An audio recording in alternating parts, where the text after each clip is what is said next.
The Curse of Wonnangatta Valley. 4 vanished, 1 arrested, endless questions. Welcome back to Midnight Narratives. I'm your small-town Aussie host, here to bring you another story that's got people debating right across the country. Before we get into today's story, I just want to say this. YouTube doesn't always allow certain words in content like this, so I'll be changing up some language. It doesn't change the truth of what happened, but it keeps this story here where people can see it and talk about it. Victoria's high country is a place of staggering beauty. Alpine ridges, deep valleys, and remote bushland that seems to stretch forever. But between 2019 and 2020, this wilderness became the backdrop for something far darker. 4 people vanished within a 60-kilometre radius. All were experienced outdoorsy types. All were well equipped, and none were ever found. At least not intact.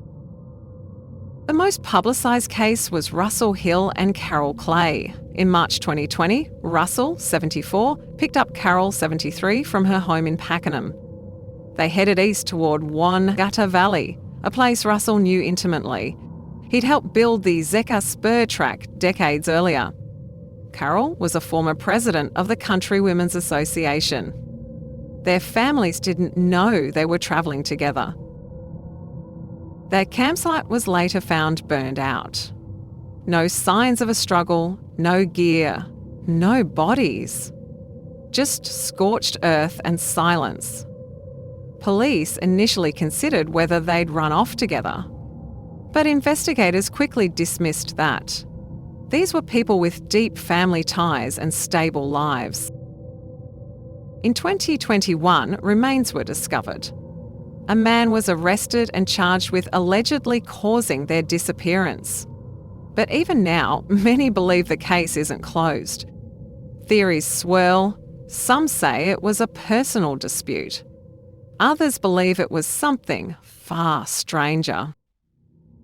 Then there's Niels Becker. In October 2019, the 39-year-old set out for a solo hike near Mount Sterling, fit, experienced and well prepared. He never came back.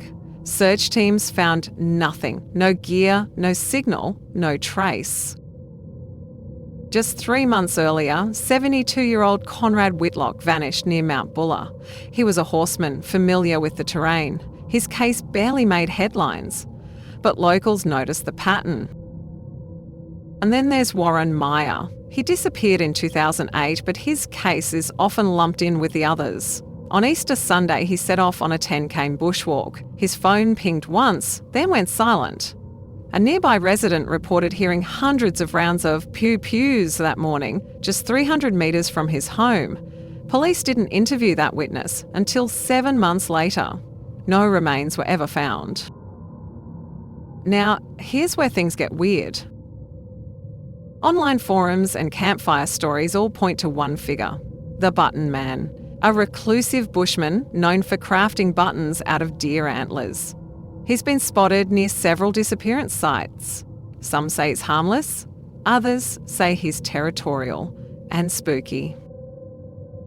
Campers report being watched, followed or approached in the dead of night.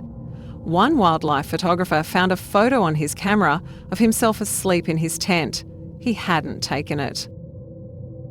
Police have never named the Button Man as a suspect, but the theory persists.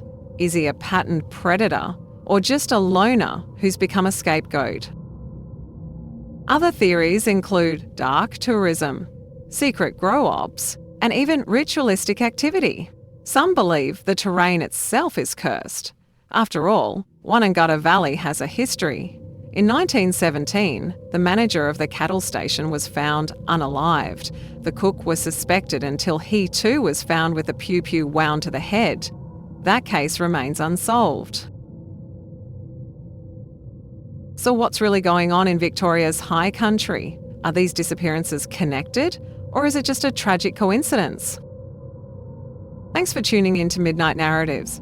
I'm your small-town Aussie host, and if you enjoyed this story, hit that like button, leave a comment with your thoughts, and make sure you subscribe for more deep dives into Australia's most unsettling cases.